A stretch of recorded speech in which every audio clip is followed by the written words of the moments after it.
খলিফা হযরত ওমরের ছেলে কাপড়ের টুপি বানায়া নিজের জীবন চালায়, আর আমাদের এমপি সাহেবের ছেলের 50 জনের উপরে চামচা। কথা কানে কেন, ঠিক কিনা জোরে কও। আব্দুল্লাহ রাদিয়াল্লাহু তাআলা আনহু ডাক দিয়ে বলে, ভাই শোনো, গতকালকে যেখানে কাপড় বন্টন করে দেওয়া হয় ওই জায়গাতে তুমিও ছিলা, আমিও ছিলাম, আমার বাবাও ছিল। বলে হ্যাঁ। তুই কয় গজ? 2 গজ। আমার আব্বা 2 গজ, আমিও 2 গজ পেয়েছি। সমস্ত সাহাবীদের ভিতরে আমার বাবা 2 গজ 2 গজ করে বন্টন করে দিয়েছে। আমি গতকালকে যেই 2 গজ কাপড় বাবার পক্ষ থেকে পেয়েছি, আমার 2 গজ কাপড় আমি আমার বাবাকে হাদিয়ে দিয়েছি। আমার 2 গজ আর বাবার 2 গজ, এই 4 গজ কাপড় দিয়া আমার বাবার লম্বা বডির লম্বা জামা বানিয়ে নিয়েছেন। আমার বাবা কিন্তু বাইতুল মালের থেকে কাপড় চুরি করে নিতে পারে না। সুবহানাল্লাহ। হযরত ওমর রাদিয়াল্লাহু তাআলা আনহু যুবককে ডাক দিয়ে বলেন, যুবক, এই প্রশ্নের জবাবটা যদি তোমার পছন্দ হয়ে থাকে তাহলে আমাকে নামাজ পড়ার অনুমতি দাও। ওই যুবক ডাক দিয়ে বলে, আমিরুল মুমিনিন এমন নেতাকে শুধু নামাজ পড়ার অনুমতি নয়, এমন নেতার জন্য আমি আমার জীবনটা পর্যন্ত উৎসর্গ করে দিতে পারি। সুবহানাল্লাহ। এই জন্য বলছি, আল্লাহর নবীর জামানার নেতা আর বর্তমান নেতা যারা নেতৃত্ব দিবেন, যারা নেতা হবেন, তারা হযরত ওমরের কাছ থেকে নেতা শিখার দরকার আছে না নাই? আছে। কারণ আল্লাহ রাব্বুল আলামিন বলেছেন, কঠিন মুসিবতের দিন আল্লাহ রাব্বুল আলামিন 7 শ্রেণীর মানুষকে আরশে আজিমের নিচে জায়গা দেবে। তার ভেতরে অন্যতম হলো যেই ব্যক্তি ন্যায় বিচার করে, ওই বাদশাকে আল্লাহ আরশে আজিমের নিচে জায়গা করে দিবে। জোরে বলি সুবহানাল্লাহ। 1, 2 এবং 3 এই পয়েন্টের থেকে যারা উঠবে বুঝবেন যে হে এই দলের লোক। কথা বুঝতে পারছেন? 2 নম্বরে আল্লাহ রাব্বুল আলামিনের হাবিব বলেছেন, আকাউম্মাহু, শেষ জামানায় আমার উম্মতের ভিতরে এমন কিছু যুবকের আবির্ভাব হবে, তারা মায়ের সাথে কোনো সম্পর্ক থাকবে না। আছে না নাই? জোরে কও। নিজের শালি শালা শ্বশুর শাশুড়ির সাথে মধুর সম্পর্ক, কিন্তু একই বাড়ির ভিতরে থাকে, পাশের ঘরের মা অসুস্থতায় কাতরায়, একবারের জন্য মায়ের ঘরের ভিতরে বাবার ঘরের ভিতরে উকি দেয় না। এরকম কোন যুবক কি আপনাদের এলাকায় নাই?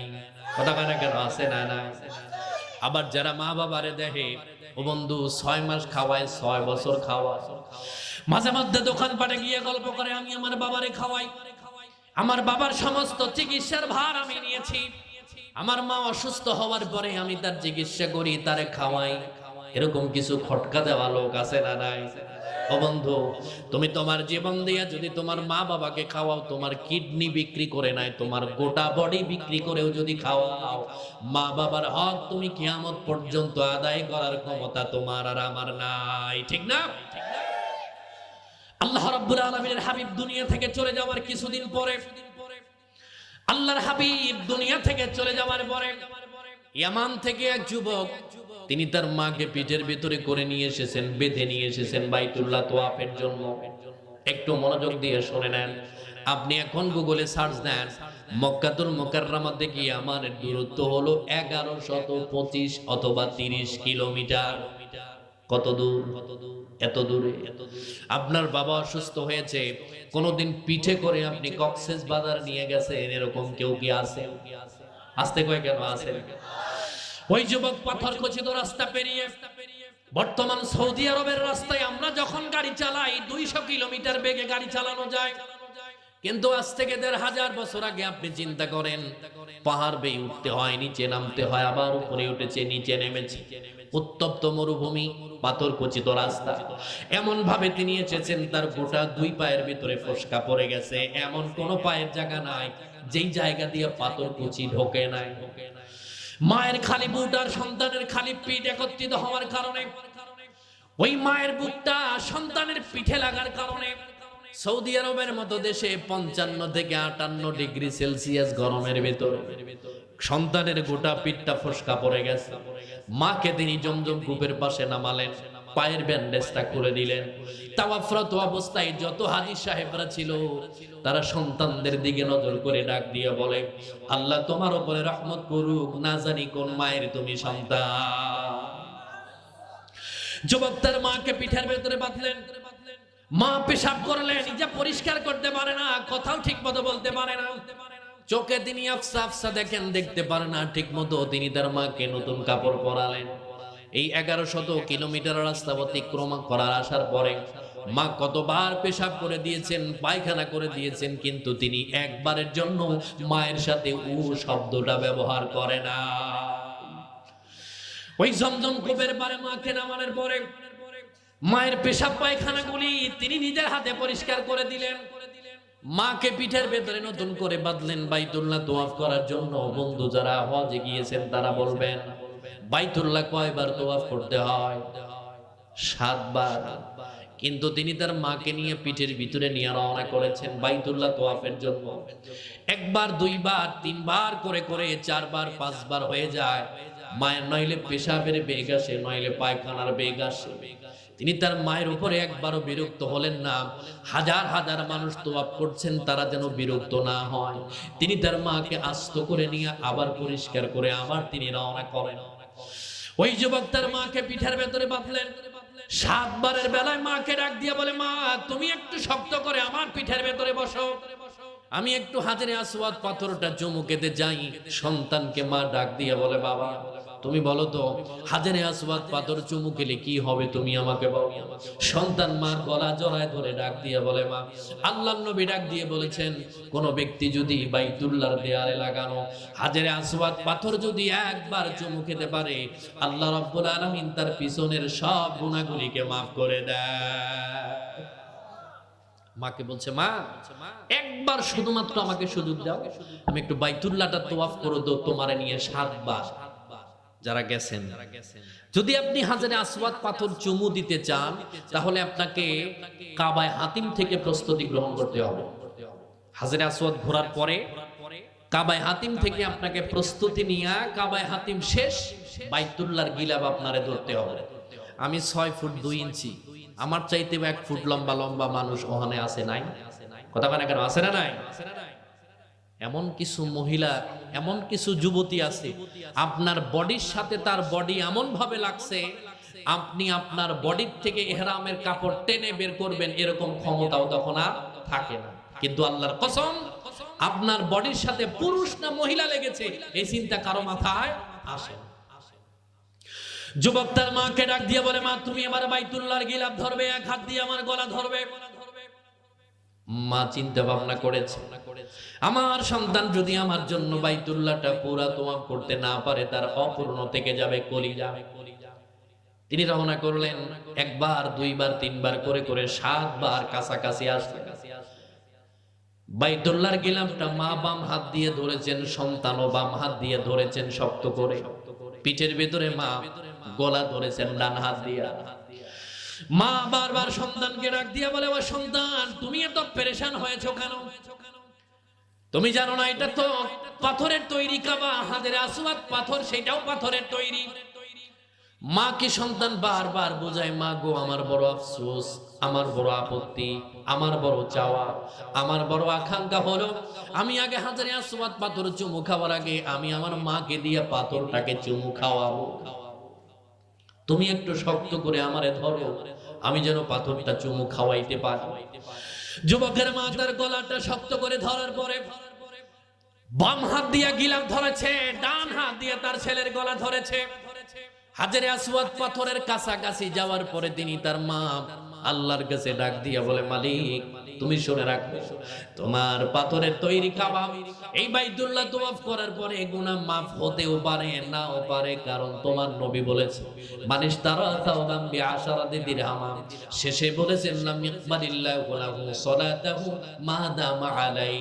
পৃথিবীর কোন হাজি যখন বাইতুল্লাহ জিয়ারত করার জন্য যায়, 100 টাকা দিয়ে ইহরামের কাপড় কিনেছেন, 99 টাকা হালাল, 1 টাকা হারাম। আল্লাহর নবী ডাক দিয়ে কয়, তার হজ, তার নামাজ, তার যাকাত আল্লাহর দরবারে কবুল হয় না। ওই যুবকের মা সন্তানের গলা চেপে ধরার পরে আল্লাহর কাছে ডাক দিয়া বলে, মালিক আমার সন্তান এমন ব্যস্ত হয়ে গেছে, আমার সন্তান আমারে পিঠে করে ইয়ামান থেকে মক্কাতুল মুকাররমা তোমার কাবা ঘোরানোর জন্য নিয়ে এসেছে। ওগো মালিক, আমার সন্তান যদি হাজরে আসওয়াদ পাথর চুমু খেতে নাও পারে, আমি মা হয়ে আমার সন্তানের জন্য তোমার কাছে দোয়া করি মালিক, এই মুহূর্তে তুমি আমার সন্তানের জীবনের সব গুনাহগুলিকে মাফ করে দাও।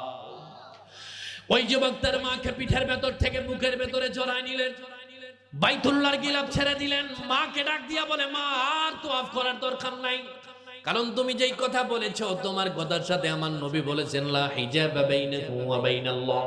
পৃথিবীর কোন মা বাবা যদি আল্লাহর দরবারে সন্তানের জন্য এমনি দোয়া করে, আল্লাহর নবী ডাক দিয়ে কয় ওই দোয়ার ভেতরে আর আল্লাহর ভেতরে কোনো পর্দা থাকে না, আল্লাহ সাথে সাথে মা বাবার দোয়াকে কবুল করে নেয়। লা ইলাহা ইল্লাল্লাহ, মুহাব্বতে পড়ি লা ইলাহা।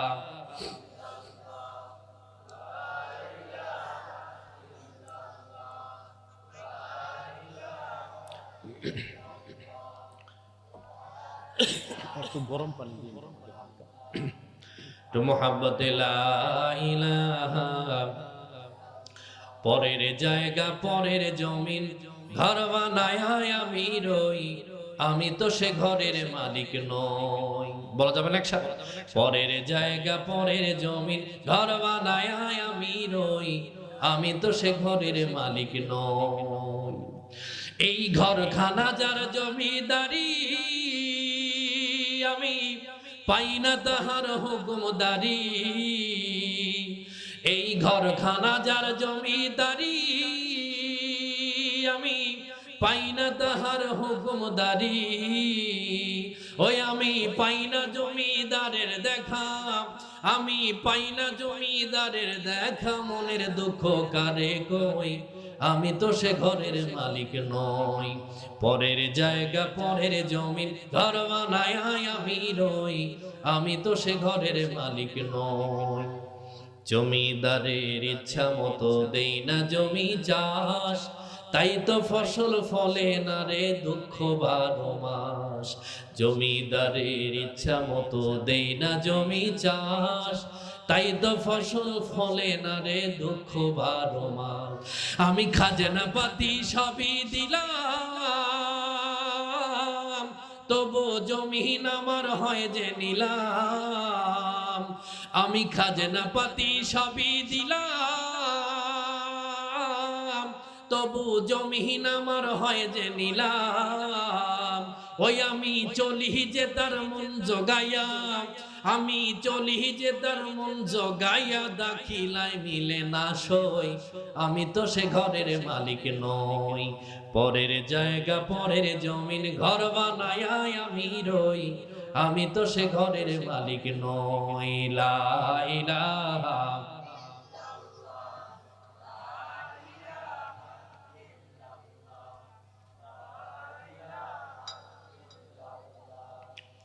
লা ইলাহা ইল্লাল্লাহ মুহাম্মাদুর রাসূলুল্লাহ।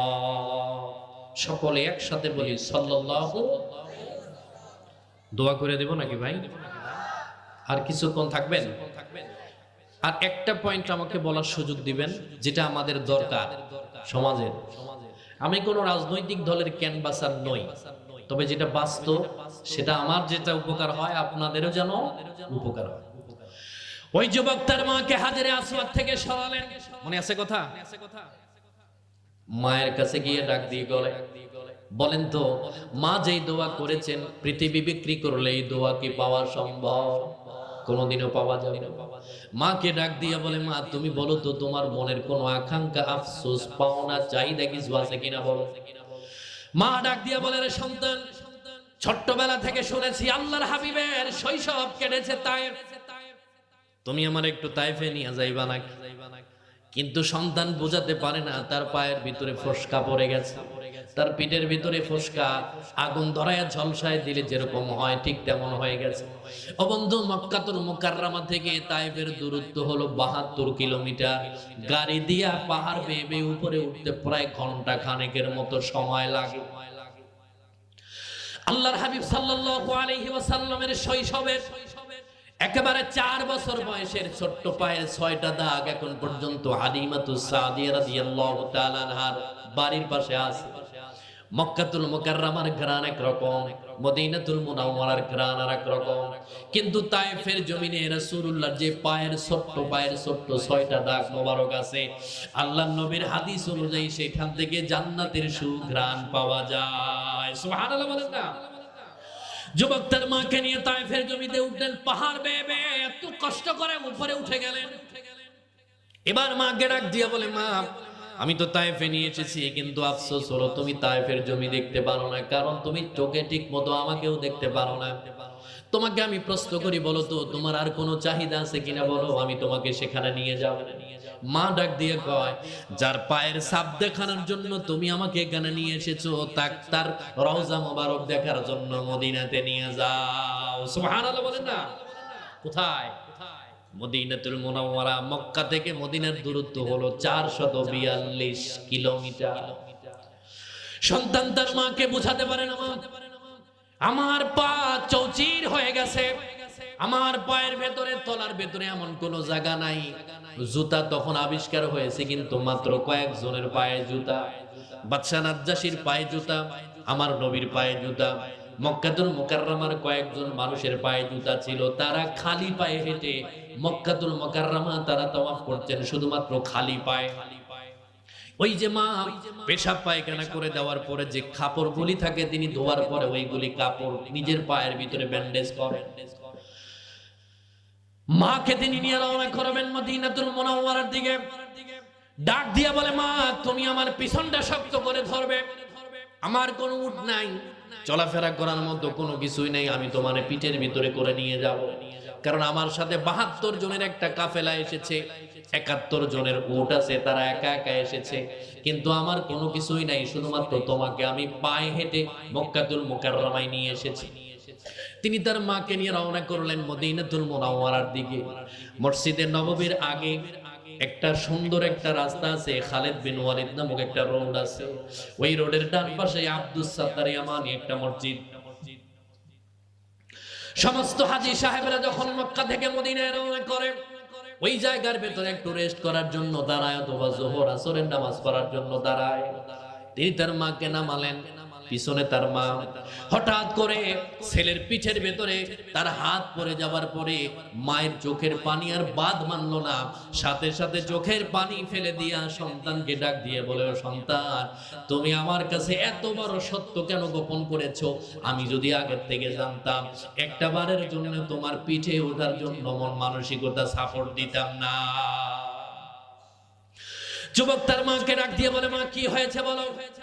তিনি ডাক দিয়ে বলে, বেটা তোমার পিঠের ভেতরে ফসকা পড়ে গেছে, আর আমার জানার বাকি নাই, তবে আমার বড় কষ্ট হচ্ছে, তোমার পিঠের অবস্থা যদি এইরকম হয়ে থাকে, তোমার পায়ের অবস্থাটা কেমন হয়েছে? সন্তান মাকে ডাক দিয়ে বলে, মা আমার পিঠের ভেতরে কিছু হয় নাই, গরমের কারণে পিঠটা একটু ঘেমে গেছে। তিনি বলে, না তুই জানিস না, ওই ছোট্টবেলাতে তোর গোটা বডির ভিতরে কোন জায়গাতে একটা কালো দাগ আছে, কোথায় কালো তিল আছে তুই তো জানিস না, কিন্তু আমি মা হিসাবে তোর গোটা বডিটা আমি মুখস্থ করে রেখেছি। আমাকে আর মিথ্যা কথা বলার দরকার নাই, আমি আর মদিনাতুল মুনাওয়ারায় যাব না। যদি হামাগুড়ি দিয়ে হলেও তারপরে আমি বাড়ি থেকে আসতাম, তোমার পিঠের ভেতরে চড়তে চাইতাম না। ও বন্ধু, পৃথিবীর ভিতরে শুধুমাত্র আপনি একটু বিপদে পড়ে দেখেন, দুনিয়ার সবাই চলে যাবে, কেবলমাত্র মা বাবা ছাড়া। তুমি অসুস্থতায় পড়ে থাকো 6 মাস, তোমার গায়ে পোকা পড়ে গেছে, অথবা তুমি বিছানায় পড়ে গেছে, তোমার গিন্নি 2-4-6 মাস অপেক্ষা করবে না, তোমারে তালাক দিয়ে আর এক জায়গায় বিয়ে বসবে। কথা কয় না কেন? ঠিক কিনা? জোরে কও। কিন্তু মা বাবা এমন জিনিস, যদি সন্তান বিকলাঙ্গ আগুনে পোড়াও হোক না কেন, সন্তানকে ফেলে রেখে মা বাবা কোথাও যায় না। যুবক তার মাকে ডাক দিয়া বলে, মা শোনো, আমার কলিজার ভেতরে পাড়া দিয়া তুমি যদি মদিনাতুল মুনাওয়ারার দিকে আসতে চাইতে, আমি নিয়ে আসতাম। কারণ রাসূলুল্লাহর হাদিস হলো, আল্লাহর হুকুম মতো বাইতুল্লাহ তাওয়াফ করা যেরকম ফরজ, তোমার হুকুম মতো মক্কা থেকে মদিনাতে তোমাকে নিয়ে আসা আমার জন্য ফরজ। ঠিক কিনা? নিয়ে গেল মসজিদে নববীর পাশে মসজিদে বেলাল তার মাকে দাঁড় করালেন। বাবে জিবরিল দিয়ে যুবক ঢুকলেন দোয়া করার জন্য। তার মা বাবা নিজের জন্য দোয়া করবেন, কিন্তু নবীজির রওজার দিকে হাত তুলে ধরেছেন, একবার সামনে আর একবার পিছনে তার মায়ের দিকে তাকায়। যুবক তিনি নজর করে পিছনের দিকে নজর করে দেখলেন পৃথিবীর সমস্ত মানুষ এমনে হাত তুলে মোনাজাত করে, কিন্তু তার মা তুলেছে এমনে। কেমনে তুলছে? এইভাবে উঠাইছে, দুইটা আঙ্গুলি একবার একত্রিত করে আর একবার ছড়ায়, একবার একত্রিত করে আর একবার ছড়ায়। কি যেন মনে মনে কয়। যুবক মোনাজাত ছেড়ে দিয়ে তার মায়ের পাশে এসে দাঁড়িয়েছে। ওই মা আল্লাহর হাবিবের রওজার দিকে তাকায়া আল্লাহর হাবিবের রওজা ইশারা করে ডাক দিয়া বলি, ইয়া রাসূলুল্লাহ, আমার সন্তানকে এত কষ্ট করে আমারে নিয়ে এসেছে, কঠিন মুসিবত পার হয়ে যাবার পরে তুমি যেই জান্নাতের ভেতরে থাকবা, ওগো নবী, আমি মা হিসাবে দোয়া করে দিলাম আমার সন্তানকেও তোমার পাশাপাশি জান্নাতের ব্যবস্থা করে দিও। সুবহানাল্লাহ। কি দোয়া করেছেন যুবক। তোমার টাকা পয়সা থাকবা না থাক, আজকে নিয়ত করো, আল্লাহ যদি আমাকে টাকা দেয় আমি আমার মা বাবাকে নিয়ে বাইতুল্লাহ জিয়ারতের জন্য যাব। সকলে বলি আমিন। কারণ ওই কাবা তুয়াফ কবুল হতে নাও পারে, কিন্তু আমার জীবন্ত মা, আমার জীবন্ত কাবার দোয়া কখনো ফেরত আসার সম্ভাবনা নাই। তিনি এবার বাড়ির দিকে রওনা করবেন। আবার তিনি মক্কাতুল মুকাররমায় ঢুকেছেন। যাওয়ার আগে তার মনে একটা খটকা জেগেছে, আমার সাথে যারা আসছে হজ করতে, আমার মতো কষ্ট করে কেউ হজ করে নাই, সবাই চলে গেছে, শুধুমাত্র আমার মা আর আমি রয়ে গেছি। তবে যাওয়ার আগে আল্লাহর নবীর কোন একজন সাহাবী আছে কিনা আমি একটু জিজ্ঞাসা করে দেখি তো, আমি যে আমার মায়ের এত খেদমত করলাম, আমার মায়ের পুরোপুরি হক আমি আদায় করতে পেরেছি না, একটু জিজ্ঞাসা। হযরতে আব্দুল্লাহ ইবনে ওমর রাদিয়াল্লাহু তাআলা আনহুর সামনে পড়ে গেছে। তিনি ডাক দিয়া বলে, ভাই, আমার বিশ্বাস হলো তুমি রাসূলুল্লাহর কোন সাহাবী হবে। তিনি বলল, তুমি বুঝলে কেমনে? তিনি ডাক দিয়ে বলল, মক্কা এবং মদিনায় যেই জায়গাগুলির ভিতরে আল্লাহর হাবিবের তার বডির ঘ্রাণ পেয়েছি, তাদেরকে জিজ্ঞেস করেছি, তারাই আল্লাহর হাবিবের সাহাবী। এই কারণে আমার আত্মবিশ্বাস হলো আপনি আল্লাহর নবীর সাহাবী। বলে, হ্যাঁ। কি বলবা বলো। তিনি তার পায়ের ব্যান্ডেজটা খুলে দিলেন, পিঠটা হযরতে আব্দুল্লাহ ইবনে ওমরের দিকে ঘোরায় ধরলেন।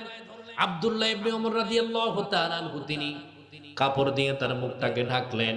যুবককে ডাক দিয়ে বলে, ভাই যুবক, তুমি তো ইসলামের প্রাথমিক যুগে মুসলমান হও নাই, তোমার পিঠের ভেতরে কে আগুন লাগাই দিয়েছে? পায়ের ভেতরে কেমনে আগুন লাগলো? ওই যুবক তার মাকে ইশারা করে ডাক দিয়ে বলে, আপনি আমার পাশে আমার মায়ের দিকে একটু তাকান। ওই মাকে বহন করার কারণে আমার গোটা পিঠের ভেতরে এমন কোনো জায়গা নাই যেই জায়গার ভেতরে ফসকা পড়ে যায় নাই। আমিরুল মুমিনিনের ছেলেকে ডাক দিয়ে কয়, আমি আমার মাকে আমান থেকে মক্কাতুল মুকাররমা, সেখান থেকে তায়েফ, আবার মদিনাতুল মুনাওয়ারা, ওই মদিনা থেকে আবার বাড়ির ভিতরে যাওয়ার জন্য রওনা করেছি। তবে যাওয়ার আগে আপনার কাছে জানতে চাই, আমি যে আমার মায়ের এত খেদমত করলাম, আমার মায়ের পুরোপুরি হক আমি আদায় করতে পেরেছি না, আপনি আমাকে একটু বলেন। আব্দুল্লাহ রাদিয়াল্লাহু তাআলা আনহু ক্বালা ওয়ালা বিজাফরাতিন ওয়াহিদা, ও যুবক তুমি শোনো, তুমি তোমার মায়ের এত পরিশ্রম করেছো, তোমার মাকে পিঠে করে বাইতুল্লাহ তাওয়াফ করেছো, মক্কা থেকে মদিনা তায়েফে নিয়ে গেছো, আবার বাড়ির দিকে রওনা করবে। তবে আল্লাহর নবীর হাদিস অনুযায়ী তুমি তোমার মায়ের এখন পর্যন্ত এক ফোঁটা দুধের হক আদায় করতে পারো না। আমি মরে যাব যখন, আমার গায়ের চামড়া তুলে তখন দুই জোড়া জুতা বানাই নিস্তরা, এক জোড়া দিস মায়ের পায়ে, এক জোড়া দিস মায়ের পায়ে, বাবার পায়ে অন্য জোড়া, দুই জোড়া জুতা বানাই নিস্তরা। বউ হারালে বউ পাবি রে প্রতি ঘরে ঘরে, মা হারালে মা পাবি না হাজার সাধন করে। তাই বউয়ের কথায় করো না ভাই মাকে অপমান, তোমার দেহের রক্ত মাংস মায়ের অবদান। ঠিক না? আল্লাহ রাব্বুল আলামিনের হাবিব মেরাজের রজনীতে জান্নাতের ভেতরে আল্লাহর হাবিবের কানের কাছে কার যেন কোরআন তেলাওয়াতের আওয়াজ শোনা যায়। আল্লাহর নবী সাল্লাল্লাহু আলাইহি ওয়াসাল্লাম জিবরাইল আলাইহিস সালামকে জিজ্ঞেস করে, ভাই জিবরাইল, কার কোরআন তেলাওয়াতের আওয়াজ? তিনি ডাক দিয়ে বললেন, ওগো আল্লাহর নবী, পৃথিবীর অন্য কোনো মানুষ নয়, এইটা আপনার সাহাবী হযরতে হারেসা ইবনে নোমান। বলো কি? আবু বকর চান্স পায় নাই, ওমর ওসমান আলী রাদিয়াল্লাহু তাআলা আলাইহিম আজমাইনরা চান্স পায় নাই, তিনি কেমনে পেলেন? আল্লাহর হাবিব মেরাজ থেকে ফিরে আসার পরে বাইতুল্লাহর চত্বরে সাহাবায়ে কেরামদের মাঝখান থেকে ডাক দিয়া বলে, আমার সাহাবী হযরতে হারেসা ইবনে নোমান কোথায়? তিনি পিছন থেকে দাঁড়ালেন, মাথা নিচু করে ডাক দিয়ে বলে, ইয়া রাসূলুল্লাহ, আমি কি আপনার সাথে কোনো বেয়াদবি করেছি কিনা? তিনি ডাক দিয়ে বলে, ও হারেসা, তুমি আমার একটু ব্যাখ্যা দাও, আমার এত বড় বড় জলিলুল কদর সাহাবীরা থাকতে তুমি কেমনে জান্নাতে কোরআন পড়ার মর্যাদা পেয়েছো, তুমি আমাকে বলো। হযরতে হারেসা রাদিয়াল্লাহু তাআলা আনহু ডাক দিয়ে বলে, ইয়া রাসূলুল্লাহ, আপনার যত সাহাবায়ে কেরাম আছে তাদেরকে জিজ্ঞেস করে দেখেন, আমার অন্য কোনো নতুন আমল নাই। কিন্তু আমি যখন ব্যবসা করার পরে রাতের বেলায় যখন বাড়িতে ফিরি, আমার বাড়ির ভিতরে একজন বৃদ্ধ মা আছে। আমি আমার মাকে পেট পুরে না খাওয়ান পর্যন্ত আমি কোনোদিন বিছানাতে পিঠ লাগাই না। আমার মা পেশাব করলে বিছানায় করে, পায়খানা করলেও বিছানাতেই করে, কথা বলতে পারে না, চোখে দেখে না। ওই বৃদ্ধ মাকে আমি পেট পুরে না খাওয়ান পর্যন্ত আমি হারেসা কোনোদিন বিছানাতে পিঠ লাগাই নাই। ছোট্ট বাচ্চাকে গোসল দেওয়ার পরে মা কোলের ভেতরে নিয়ে রোদ্রের আলোতে যেমনে বসে, আমি আমার মাকে কোলের ভিতরে নিয়ে ঠিক এমনি ভাবে বসে যাই। আমি আমার মাকে নিজের হাতে গোসল দিয়ে দিই, পায়খানা পেশাব আমি আমার নিজের হাতে পরিষ্কার করে। আমি আমার মাকে রোদ্রের ভেতরে বসাই, জয়তুনের তেল হাতের ভেতরে নিয়ে আমি আমার মায়ের মাথার ভিতরে বারবার রেখে দেই। ওগো নবী, আল্লাহর ইজ্জতের কসম খেয়ে বলি, আমার মা তিনি আমি যখন তার মাথার ভেতরে তেল লাগায় দেই, তিনি শুধুমাত্র বারবার পিছন ফিরে আমার দিকে তাকায়, আমার দিকে বারবার তাকায়, ডাক দিয়া বলে, হারেসা, তুই আমার এত মোহাব্বত করিস, এত ভালোবাসিস, পৃথিবীর মানুষগুলি তার ছোট্ট বাচ্চার পেশাব পায়খানার গন্ধ সহ্য করতে পারে না। আমি তো বার্ধক্য হয়ে গেছি, বয়োবৃদ্ধ হয়ে গেছি, আমার দুর্গন্ধযুক্ত পায়খানা তোর নাকে কি দুর্গন্ধ লাগে না? আমি আমার মাকে বারবার ডাক দিয়ে বলতাম, মা তুমি কি কারণে বারবার পিছন ফিরে আমার দিকে তাকাও, কি হয়েছে তুমি আমাকে বলো। ওগো আল্লাহর নবী, আমি আমার মাকে মাথার ভেতরে তেল লাগায় দেই, বেনি এঁকে দেই, মাথার চুলগুলি আশ্রা দেই, তিনি আমার দিকে বারবার করে তাকায়। আর আমার মা আমাকে শোনায়, শোন, আল্লাহর নবী বলেছেন, কোন সন্তান যদি মা বাবার দিকে নেক নজরে একবার তাকায়, একটা কবুল হজের সওয়াব আল্লাহ তার আমলনামায় দেয়। কিন্তু তুমি আমার কাছে শুনে রাখো, আল্লাহর হাবিবের আর হাদিস হলো, পৃথিবীর কোন মা বাবা যদি সন্তানদের দিকে নেক নজরে তাকায়, আল্লাহ রাব্বুল আলামিন ওই সন্তানের জীবনের সব গুনাহকে maaf করে দেয়। আল্লাহ রাব্বুল আলামিনের হাবিব একটা কথা তিনি তিনবার বললেন, কাযালিকাল বিররু কাযালিকাল বিররু কাযালিকাল বির। ওয়া হারেসা, পৃথিবীর কোন আমল তোমার এত বড় মর্যাদাবান করতে পারে নাই। তুমি তোমার মায়ের এতটুকুন খেদমত করার কারণে আল্লাহ তোমাকে দুনিয়া থাকতে জান্নাতে কোরআন পড়ার মর্যাদা দিয়েছেন। সুবহানাল্লাহ বলেন। এই জন্য মাহফিলের যারা আয়োজক আছে, যুবক শ্রেণীর অধিকাংশ মানুষ, এলাকার যুবক যারা আছো, আমি তোমাকে বলি, পৃথিবীর ভিতরে তোমার মা বাবা যদি বার্ধক্য হয়ে থাকে, তুমি তোমার মায়ের পানিটা একটু গোসলের পানিটা হালকা গরম করে দাও, বাবাকে নিজের সাথে গোসল করায় দাও। তুমি যদি তোমার বাবার গোসল দেওয়ার সময়, আমি আমার নিজের অভিজ্ঞতা থেকে বলি, গত বছর 18 ডিসেম্বর আমার বাবা দুনিয়া থেকে চলে যায়, 109 বছর বয়সে মারা যায়। আমি আমার ব্যক্তিগত অভিজ্ঞতা থেকে বলি, আসমানের নিচে জমিনের উপরে আমার মা বাবার মতো উত্তম বন্ধু আর পাই না। আপনি পাইলে পেতে পারেন, কিন্তু আমি পাই নাই। আমি আমার বাবাকে যখন গোসল দিয়ে দিতাম, বাবার পায়ের ভেতরে হাত লাগার পরে আমি উপরের দিকে নজর করে দেখতাম আমার বাবার চোখের থেকে পানির ফোঁটা টপ টপ করে পড়ে। আর বাবাকে ডাক দিয়া বললাম, বাবা তোমার চোখ থেকে কেন পানির ফোঁটা পড়ে? আমার বাবা আমারে বলতো, বাবা এইটা কোনো কষ্টের পানি নয়, এটা আত্মতৃপ্তির পানি।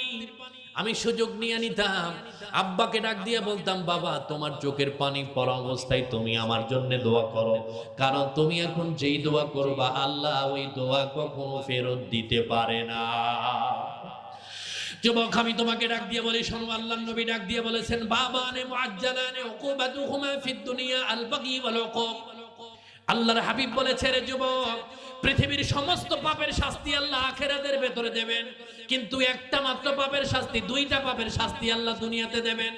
নাম্বার 1, কোন যুবক যদি তার মা বাবার সাথে খারাপ আচরণ করে, আল্লাহর নবী ডাক দিয়ে কয়, এই পাপের শাস্তি আল্লাহ দুনিয়াতে না দেওয়া পর্যন্ত যুবকের মৃত্যু দিবেন না। তুমি তোমার একই বাড়ির ভেতরে তোমার শাশুড়ি, তোমার আত্মীয় স্বজনদেরকে নিয়ে পাশের ঘরে খাও, কিন্তু তোমার নিজের পাশের ঘরের ভেতরে তোমার বাবা তোমার মা অভুক্ত অবস্থায় পড়ে আছে, ওই জানালার ফাঁক দিয়ে তোমার ঘরের দিকে বারবার করে তাকায়, আল্লাহর নবী ডাক দিয়ে কয়, তোমার ঘরের দিকে তাকানোর পরে তোমার মা যদি একটা ও শব্দ করে, আল্লাহ কোরআনের ভাষায় ডাক দিয়ে কয়, ইয়াকুলুনা ফি বুতুনিহিম নারা, তুমি তোমার পেটটাকে জাহান্নামের আগুন দিয়ে পরিপূর্ণ করে নিলা। যারা বিয়ে করেছে তারাও শোনো, বিয়ে করো নাই যারা শোনো, তুমি বিবাহ বন্ধনে ব্যাংকের ক্যাশিয়ারের কাছে টাকা জমা রাখছেন, দেখবেন ব্যাংকও নাই, ওই মাল সহ উদাও। কথা কানে কেন, ঠিক কিনা? আল্লাহর হাবিব বলেছে শেষ জামানায় 3 নাম্বার কিয়ামতের আলামত হলো আমানাতু মাগনামান। শেষ জামানার ভেতরে যাদের কাছে টাকা গচ্ছিত রাখবেন আমানত হিসাবে, তিনি গনিমতের মাল মনে করবে। বিদেশে সন্তান পাঠিয়েছেন, ভাইয়ের কাছে টাকা পাঠিয়ে দিয়েছেন বছরের পর বছর, 15 বছর পরে আসার পরে দেখেন নিজের থাকার ঘরটা পর্যন্ত নাই। এরকম ঘটনা আছে না নাই? আছে। নিজের বাবা এবং বড় ভাই মিলে সংসারটা গুছিয়েছেন, ওই সংসারের ভেতরে দেনা ছিল, বড় ভাই মিলে বাবা সহ পরিশোধ করেছেন। আফসোসের বিষয় হলো বোনদেরকে বিয়ে দিয়েছেন, কিন্তু কিছুদিন পরে যখন বড় ভাইয়ের ইনকাম কমে যায়, ওই বড় ভাই ওই বাড়ির ভিতরে আর দাম পায় না। ঠিক কিনা জোরে কও? বাবা শুধুমাত্র ছোটদেরকেই নিয়ে থাকে, বড়র কোনো মূল্যায়ন আর করে না। এবার একটা সত্য কথা বলেন, বাবা মরে যাওয়ার পরে বাবার সম্পত্তির ভিতরে বোনদের হক আছে না নাই? আছে। আপনাদের কি মহিলারা বাড়ি থেকে শুনছে না কোনো প্যান্ডেল আছে? বাড়ি থেকে শুনছে। আমাদের এলাকাতে মহিলাদের আলাদা প্যান্ডেল থাকে, এই কথাটা তাদের আমাদের সকলের শোনা দরকার। কিন্তু আফসোস হলো, বাবা মারা গেছে 30 বছর হলো, আজও পর্যন্ত বোনের সম্পত্তি আমি ভাই বন্টন করে দেই নাই। এরকম ভাই এই প্যান্ডেলের ভিতরেও থাকতে আছে নাকি? পেছ লেগে গেল? কথা ঠিক আছে না নাই? আমাদের দেশে কিছু সিটার বাবা আছে। কি বাবা? একসাথে কন, কি বাবা? আরো জোরে, কি বাবা? শুধুমাত্র ছেলেদের নামে জমি লিখে দিয়ে যায়, মেয়ের নামে কিচ্ছু দেয় না। এরকম আব্বা আছে না না? বাবার চিন্তা ভাবনা হলো ছেলে কক্সেস বাজারের মাল আর মেয়েরা হলো রোহিঙ্গা। ঠিক না? আল্লাহ রাব্বুল আলামিনের হাবিব বলে, শোনো, শেষ জামানায় বাবার সম্পত্তির ভিতরে মেয়ের হক আছে, ভাই সেটা বুঝায় দেয় না, এটা আমানত। যেই বাবা পৃথিবীর ভিতরে এমন কিছু বাবা আছে, দেখবেন ছেলের নামে জমি, তোমার সম্পত্তি যা আছে, কক্সেস বাজারে ফ্ল্যাট আছে, দোকানপাট আছে, এইগুলি ছেলের নামে লিখে দিয়ে যায়। মেয়েদের নামে এমন জমি লিখে দিছে 100 বছর পরেও তার দাম হবে 50,000 টাকা শতক। তাই না? 10 বিঘা জমির মালিক বাবা, 9 বিঘা 2 ছেলের নামে লিখে দিয়ে গেছে। আর কয় বিঘা থাকে? 1 বিঘা সমান কয় শতক আপনাদের এলাকায়? আমাদের এলাকায় 33 শতক। আপনাদের?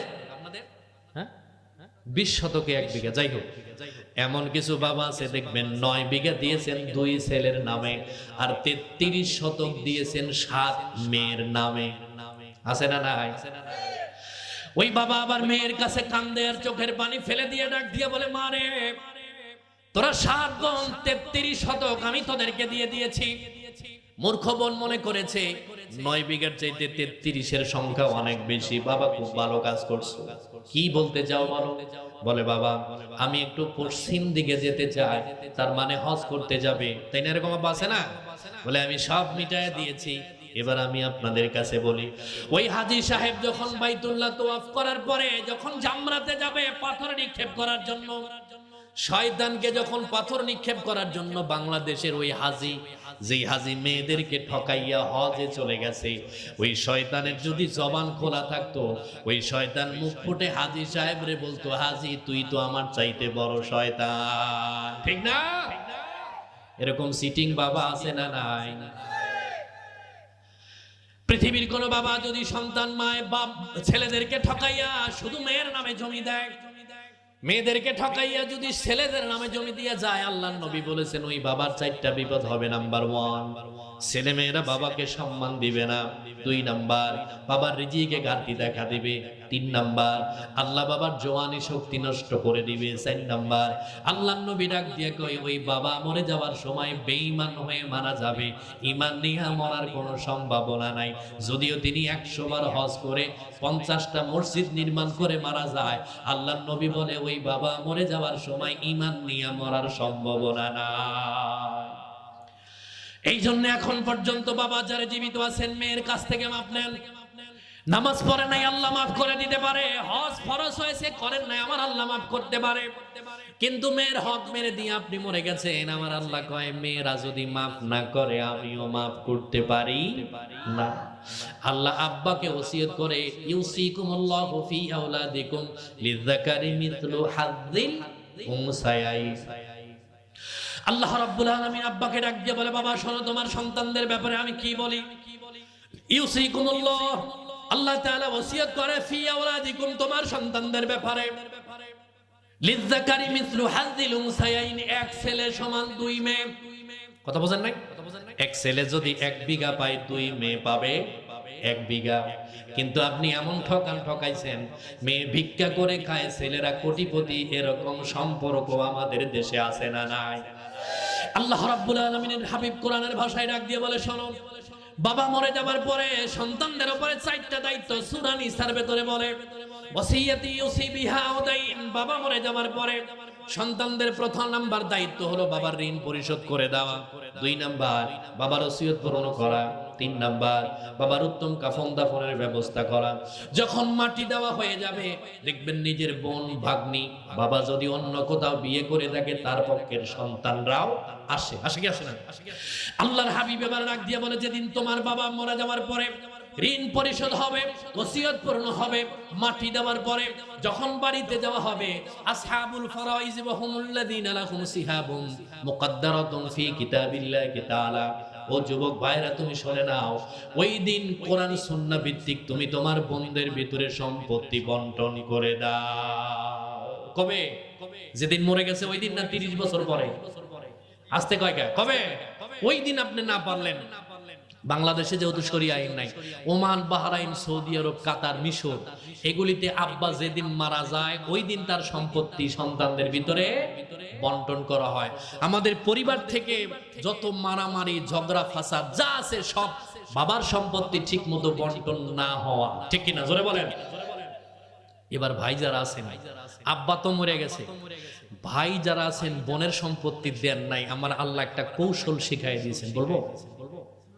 হ্যাঁ, কৌশল তো বলেন, অসুবিধা নাই। যত বন্ডে ঠকান যায় নাকি?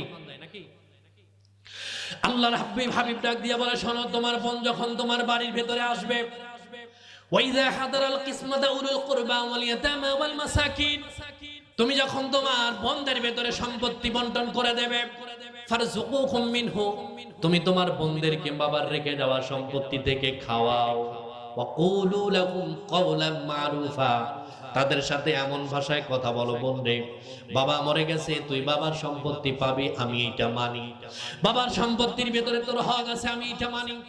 কিন্তু তোর তো ভালো করে বিয়ে হয়েছে, তুইও চাকরি করিস, তোর ছেলেও চাকরি করে, তোর স্বামীও চাকরি করে, আমি গরিব, আমার 10-12 জন সন্তান নিয়ে ঠিক মতো চলতে পারি না। তোর সম্পত্তি যদি আমাকে দিয়ে যায়, আমি একটু আমার নিজের জীবনটা ঠিক মতো চালাতে পারি। আপনি আপনার বোনের সাথে যদি সদয় বিনয় আচরণ করে কথা বলতে পারেন, দুনিয়ার এমন কোনো বোন নাই যে ভাইয়ের কাছ থেকে সম্পত্তি নিয়ে যায়, ঠিক না? কিন্তু আফসোসের বিষয় হলো, আমার বোনটা কোথায় বিয়ে হয়েছে, ওই বোনের শ্বশুর বাড়ি পর্যন্ত আমার বয়স 40 বছর, এখন পর্যন্ত চিনি না। বোনের কয়টা সন্তান হয়েছে, কার কি নাম রেখেছে, আমি মামা হিসাবে আমি জানি না। কিন্তু আমার শালীর কবে বিয়ে হয়েছে, পেটে বাচ্চা কবে আসছে, ডাক্তার কবে দেখানো লাগবে, ডেলিভারি ডেট ডাক্তার কবে দিছে, দুলাভাই হিসাবে ওই স্বামীর যতটা না মুখস্থ আছে, দুলাভাই হিসাবে আমার সব মুখস্থ। এরকম দুলাভাই অন্য জেলাতে আছে, আপনি গো পুরুষ করে একজনও নাই। কে কে আছেন দেখে হাত তোলেন তো। খালি কয় আছে, ডরে কেউ কয় না, আছে না নাই? জোরে কও। ও বন্ধু, কোথায় যাবে? আল্লাহর হাবিব বলেছে, কোন মানুষ যদি তার হায়াত বাড়াতে চায়, রিজিক বাড়াতে চায়, সুস্থ থাকতে চায়, ঈমান নিয়ে মরতে চায়, আল্লাহর নবী বলেছেন, তোমার নিকট আত্মীয়, তোমার ভাই, তোমার বোন, তার সাথে সদাচরণ কর। অন্তত বছরে একবার বোনদেরকে বাড়িতে দাওয়াত দিয়ে খাওয়ান। মাঝে মধ্যে বোনের কাছে খবর নেন। আল্লাহর কসম খেয়ে বলি, আপনি যখন বোনের কাছে মোবাইল করে খবর নেবেন, আপনার ভেতরে আল্লাহ রাব্বুল আলামিনের হাবিব বলেছেন, যখন ভাই বোন দুনিয়ার ভেতরে কথা বলে, টাইমের জ্ঞানটাকে আল্লাহ বন্ধ করে দেয়। যত ইচ্ছা কথা বলুক, আল্লাহ ভাই বোনের কথোপকথনের হিসাব আমার আল্লাহর দরবারে দিতে হয় না। কিন্তু আমার বোনের সাথে কথা কওয়ার টাইম আছে, শালীরই তো টাইম দিতে পারি না। ঠিক না? কথা কানে কারো ঠিক কিনা? যারা ভাই আছেন, আমাদের দেশে অনেক ইমাম, অনেক পীর আছে, তারা বোনদের জমি ঠকাইয়া ইমামতি করে, এরকম নাই? আছে না নাই? জোরে বলেন। সম্মানিত হাজির উপস্থিত যারা আছেন, আব্বা যদি 2 নাম্বারি করে থাকেন, মেয়ের হক মিটাই দিবেন। যদি ভাই আপনার ভিতরে বোন সম্পত্তি পায়, তাহলে আপনি তার হকটাকে মিটাই দিবেন। আর একটা বলে মোনাজাত করি, ঠিক আছে? ইতআর রাজুলু ইমরাতিহি। শেষ জামানায় এই খুরুশকুলের এমন কিছু যুবক আবিষ্কার হবে, তারা বউয়ের গোলাম হয়ে যাবে। আছে না? বউ যেটা কয় সেইটাই তিনি করে। আছে না? নাই? কিন্তু আফসোসের বিষয় হলো, বিয়ে করে আপনি যখন এই খুরুশকুলে নিয়ে এসেছেন, এটা কিসের পাড়া? গুনার পাড়া নিয়ে এসেছেন। ঘুমটা দিয়ে বসে আছে গিন্নি আপনার, হাতের ভিতরে একটা তসবিহ দিলে মনে হয় মহিলা পীর, তার আচার ব্যবহার দেখলে মনে হয় জান্নাতের কোনো এক ফাঁক ফোকর দিয়ে পলায় আইছে না। তার মতো ভদ্র মহিলা আপনি গো গ্রামে আর একজন নাই। কাকারা কি কোন যারা বিয়ে করছেন, বিয়ে করার পরে বউ এরকম করে, একবার লম্বা ঘুমটা দিয়া বসে থাকে, কিচ্ছু জানে না, আল্লাহর ওলি। ঠিক না? বউ নতুন এসে শ্বশুর বাড়ি, ধরে না কোনো বায়না, মুখে কিছু তুলে দিলেও গিলে খেতে চায় না। কয়দিন গেলে পরে শান্তির সংসারে আগুন জ্বালায় আমারে বউ, লক্ষ্মী বউ, হায় আদরের বউ। ঠিক না? ভাইয়ের বিপদের সংকেত যদি আসে ভাইয়ের পাশে, জীবন বিপন্ন করে ভাই দাঁড়ায় ভাইয়ের পাশে। সেই ভাইয়ে ভাইয়ে ভাগাভাগি লাগা দিছে দলাদলি, বউ সারা দায়ী নয় কেউ। ঠিক কথা মানে কেন? ঠিক কিনা? কারণ আমরা ভাইয়েরা এমন এমন আছি, এক ভাইয়ের জুতা আর এক ভাই পরে, আর এক ভাইয়ের প্যান্ট আর এক ভাই পরে। আছে না নাই? কিন্তু এমন একজনকে বিয়ে করে আপনার বাড়িতে আনছেন, বাড়িটা কারবালা বানায় দিয়েছে। কক্সবাজার থেকে আপনাদের ঘোনারপাড়া নিয়ে এসেছেন বিয়ে করে। আপনারা 3 ভাই, বাবাদেরকে নিয়ে, মা বাবাদেরকে নিয়ে সুন্দর সংসার ছিল, কিন্তু কিছুদিন যাওয়ার পরে গোটা বাড়িটা কারবালা বানায় দিয়েছে। 3 ভাইকে বাড়ি থেকে বের করে দিয়া নিজে ওই বাড়ির মালিক হয়েছে। এরকম বউ নাই? ওই মহিলা আবার বাবার বাড়িতে গিয়ে নিজের ভাইকে ওয়াজ করে, ভাই খবরদার মা বাবার সাথে খারাপ আচরণ করিস না। এরকম চিটার বউ আমাগো গ্রামে আছে না? নাই? আছে। মানে দুমুখ আছে না? পাঁচ আদনা সদিকহু, ছোট্ট ছোট্ট বাচ্চাদের বন্ধু বান্ধব হয়ে যাবে বেশি। আছে না? নাই? 7 সুরিবাতিল কমর। শেষ জামানায় একেবারে সমাজ থেকে পার্লামেন্ট পর্যন্ত মদ, জুয়া, ইয়াবা দিয়া পরিপূর্ণ হয়ে যায়। আছে না? নাই? বর্তমান যুবকদের ভেতরে একটা নতুন ব্যারাম হলো, ভাইরাস হলো, মোবাইলের ভেতরে জুয়া আসক্ত। নাই? কি কারণে করে? যিনি জুয়া খেলায়, জুয়া খেলতে খেলতে মরার সম্ভাবনা আছে না? নাই? আল্লাহর হাবিব ডাক দিয়ে বলে, কোন যুবক ওই জুয়া খেলতে খেলতে ওই অবস্থায় যদি মারা যায়, রাসূলুল্লাহ ডাক দিয়ে বলে, সে আমার উম্মতের ভেতরে পড়ে না। আবার এমন কিছু যুবক আছে দেখবেন, মাথার চুল এক পাশে কালার করা আর এক পাশে কুত্তায় নিয়ে গেছে, এরকম নাই? আবার এমন প্যান্ট পরেছে বন্ধু, কয়েক জায়গায় ফাটা, মনে হয় কক্সবাজারে ওর সাইডে ফকিন্নির পোলা আর নাই। আছে? মন খারাপ আপনাদের নাকি? হ্যাঁ, আমি এখনো কিছু খাই নাই, কয়েক কাপ চা খাই আইছি। একটু যদিও ধৈর্য ধরে বসেন, আপনারা বসে আছেন বিধায় আমি বলছি, নইলে আমি উঠে চলে যেতাম। থাকবেন নাকি? আমার কথার জবাব দেন। এমন কিছু যুবক আছে, হাতের ভেতরে চুড়ি, কানের ভিতরে দুল, গলায় মালা। আছে না? নাই? কুত্তায় ভেসকি দিলে চিৎপাটাং হয়ে পড়ে, এরকম আছে না? নাই? বাবা নাম রেখেছে আব্দুর রহমান, কিন্তু তিনি ফেসবুক, টিকটকের ভিতরে নাম দিয়েছে আকাশ, বাতাস, এঞ্জেল, বুলেট, বোমা। আছে না? নাই? হায় বাঙালির নামের কি বাহার, যেজন পথে পথে ভিক্ষা করে, বাদশামিয়া নাম তাহার। নাই? 80 বছরের বুড়োটাকেও খোকা বলে ডাকো, কি কারণে? কালা মায়ার নাম গোলাপি রাখো। আছেন? আবার ধমক খেয়ে হয়ে যায় চিত, নামটি নাকি তাহার বিশ্বজিৎ। নাম নিউটন, মেট্রিক ফেল করেছে 3 বার। আয় বাঙালির নামের কি বাহার। আছে না নাই? গলার ভেতরে মালা, মাথার চুলের কালার করা, কানের ভেতরে দুল, হাতের ভেতরে চুড়ি, হুন্ডা নিয়ে রওনা করেছে কক্সেস বাজারের দিকে। কলাতলি যাওয়ার আগে বেঙ্গল স্টার অথবা গ্রিন লাইন গাড়ি আসছে, আজরাইল তার সামনে দাঁড়ানো, চশমা উপরের দিকে তুলে, কে রে তুই আদার গোনা থেকে আসছি না গোনার পাড়া থেকে? তোর মাথার চুলের কালার এমন কেমন? ও বন্ধু বলেন তো, এই অবস্থায় গাড়ির নিচে পড়ে মরে যাওয়ার সম্ভাবনা আছে না নাই? হেসে উড়ায়েন না, আপনি একটু মাসালা বুঝে নেন। মানুষ মরে যাওয়ার পরে তার শেষ গোসলটা ফরজ, গোসলের পরে আর তার গোসল হয় না। যেই যুবক যেই যুবতীর মাথার চুলের কালার করা আছে, টিকটক করে যারা, তাদের মাথার চুলের কালার করা, ওই অবস্থায় যদি মারা যায় তার মাথার চুলের ভেতরে ফরজ গোসলের পানি প্রবেশ করে না। যার মাথার চুলের ভেতরে পানি প্রবেশ করে না, ওই ব্যক্তির ফরজ গোসল হয় না। যার ফরজ গোসল হয় না তার জানাজার নামাজ পড়া জায়েজ নাই। যার জানাজার নামাজ পড়া জায়েজ নাই, ওই ব্যক্তিকে মুসলমানের কবরস্থানে দাফন করে দেওয়াও জায়েজ নাই। কথা ঠিক আছে? আপনি চুল কিভাবে রাখবেন আমার নবী শিখাই দেয় নাই? মাথার চুলের কালার কেমন হবে? আপনি যদি যুবক হন, ইসলামী রাষ্ট্র যদি হয়, ভারতের সাথে যুদ্ধ লেগে গেছে, আপনার বয়স হয়ে গেছে, দাড়ি পাকা, তখন আপনি খেজাব কালো রং লাগাতে পারবেন। কিন্তু আপনি এখন যে চুল লাগায়, চুলের সাথে যে রং করছেন, কুত্তা দেখলে আপনার দিকে কয়েক মিনিট তাকায় থাকে যে ও তো আমার চাই 1 ক্লাস উপরে। কথা কয় না কেন? ঠিক কিনা? জোরে বলেন। এই জন্য আপনাকে বলছি যুবক, আমাদের এই মাহফিলগুলি আমাদের পরিবর্তন হোক, আমরা এটা চাই। চাই কি চাই না? জোরে বলেন। যতটুকুন বলেছি, যা শুনেছেন, আল্লাহ আমাকে এবং আপনাদেরকে আমল করার তৌফিক দান করুক বলে আমিন। রাত অনেক হয়ে গেছে, আমি একটু সমাপনী বক্তব্য দেওয়ার জন্য যদি বলে, তাহলে সমাপনী বক্তব্য দেওয়ার জন্য বলছি, আর না বললে আমাকে মোনাজাত করতে বলে আমি বলবো। মিজান ভাই আছে? জি, দোয়া করুন।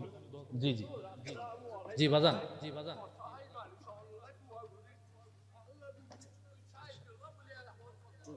জি জি বলে দেবো ইনশাআল্লাহ।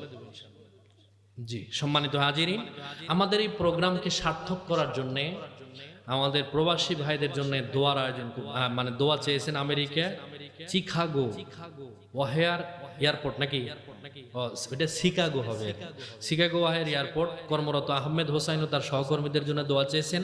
আমেরিকান প্রবাসী শাহজাহান হোসেন দোয়া চেয়েছেন। সৌদি আরবে অবস্থানরত শরীয়তুল্লাহ, আবু তালেব, ইউনুস, আল আমিন, সুজন, শাহজাহান সেলিম, ওমর ফারুক, ফেরদৌস, এনামুল, বোরহান, এহসানুল্লাহ সহ অত্র এলাকার যত ভাই প্রবাসে আছে সকলের জন্য দোয়া চেয়েছেন। আমরা প্রাণ খুলে দোয়া করি, আল্লাহ তাদের প্রবাস জীবন সুখ, শান্তি, সমৃদ্ধি দ্বারা পরিপূর্ণ করুন। যাদেরকে রেখে গেছেন আল্লাহ তাদেরকে হেফাজত করুক বলে আমিন। আজকের মাহফিলের সভাপতি অথবা প্রধান অতিথি কি আসছে? আছে? বাজান আছেন না? তাহলে মোনাজাত করে দিন। জি, আমরা সকলে সূরা ফাতিহা একবার পড়ি, সূরা ইখলাস পড়ি 3 বার, এরপর ইনশাআল্লাহ সকলে পড়ি বিসমিল্লাহির রহমানির রহিম। আলহামদুলিল্লাহি রাব্বিল আলামিন আর রহমানির রহিম মালিকি ইয়াউমিদ্দিন ইয়াকা না'বুদু ওয়া আমিন।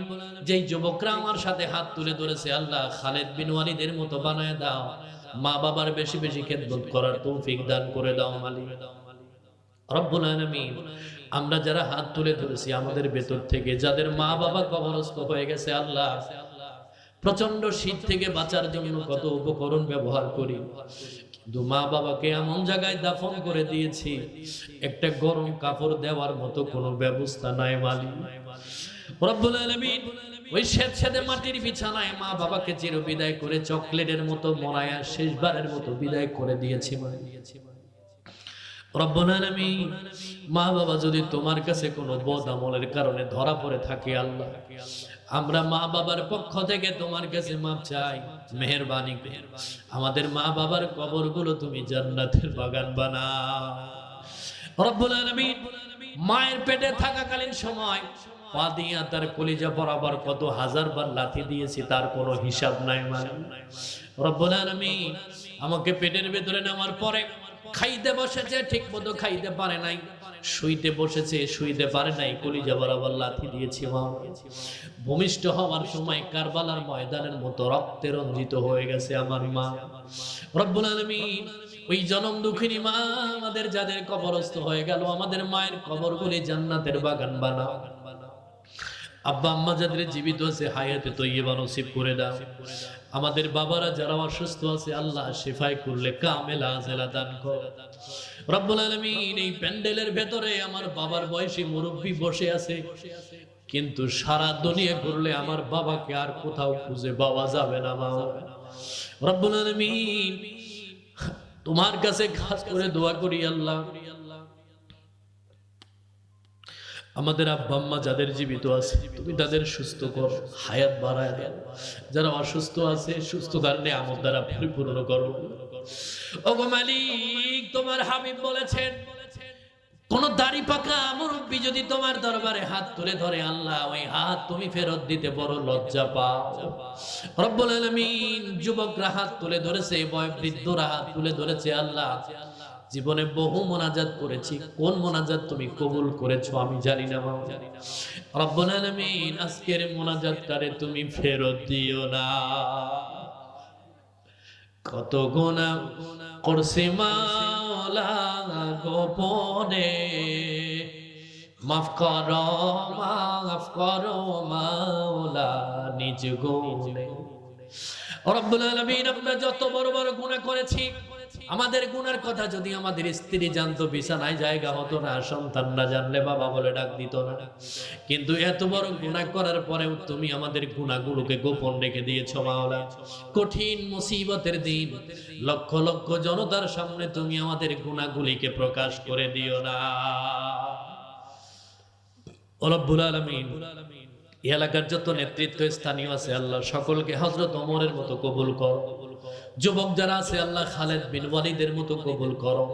আল্লাহ আমাদের মা বাবা যাদের জীবিত আছে তাদেরকে নিয়ে হজ্জে বাইতুল্লাহ নসিব করো। তোমার নবীর রওজা জিয়ারত করার তৌফিক দান করে দাও মালিক। রব্বুল আলামিন জীবনে ঘুমিয়েছি, নানান রকম স্বপ্নে দেখেছি আল্লাহ, তুমি আমাদের জীবনে এমন একটা ঘুম দাও যে ঘুমের ঘরে তোমার নবীকে স্বপ্নে দেখার ব্যবস্থা হয়ে যায়। রব্বুল আলামিন মা বোন যারা হাত তুলে ধরেছে খাদিজাতুল কুবরার মতো বানায় দাও। দাম্পত্য জীবনে যাদের সন্তানাদি দাও না, তুমি তাদের সন্তান দ্বারা কোলটাকে পরিপূর্ণ করো। রব্বুল আলামিন উত্তরবঙ্গ থেকে যখন শুনি 10 নম্বর হুঁশিয়ারি সংকেত, উপকূলীয় এলাকা মানুষ গলি কলিজা থরথর করে কাঁপে আল্লাহ। রব্বুল আলামিন এই কক্সেস বাজার সহ বাংলাদেশে যত উপকূলীয় এলাকা আছে আল্লাহ, জলোচ্ছ্বাস ঘূর্ণিঝড় তোমার সমস্ত প্রকার আযাব এবং গজব থেকে হেফাজত করে নাও। রব্বুল আলামিন মিজান ভাই বারবার দোয়া চেয়েছেন, বারবার যোগাযোগ করেছেন, সে সহ তার সহপাঠী যারা আয়োজন করেছে আল্লাহ সকলকে কবুল করো। মাহফিলের সভাপতি, প্রধান অতিথি, বিশেষ অতিথি বৃন্দকে কবুল করে নাও। রব্বুল আলামিন যেদিন মরে যাব তাহাজ্জুদের নামাজের সময় মরণ দিও। যেদিন মরে যাব রমজানুল মুবারকের কোন এক জুমার দিনে সবে কদরের রজনীতে মরণ দিও মাওলা। ও মালিক এলাকার প্রবাসী যারা আছে সকলকে কবুল করে নাও। যারা দোয়া চেয়েছেন মাহফিলে সহযোগিতা করেছেন আল্লাহ তুমি তাদের কবুল আর মঞ্জুর করো। রব্বুল আলামিন মালাকুল মউত যেদিন আমাদের ঘরের দরওয়াজার পাশে আসিয়া কারা নাড়বে ওই দিন তোমার হাবিবকে আমাদের সাথে যোগাযোগ করায় দিও মাওলা। তোমার হাবিবের পূর্ণিমার চাঁদের মতো চেহারা দেখে দেখে মধুর কালেমার শরাব পান করতে পেরে দুনিয়া ছাড়তে পারি তুমি আমাদের প্রত্যেকের জবানে জারি করে দিও লা ইলাহা ইল্লাল্লাহু মুহাম্মাদুর রাসূলুল্লাহ।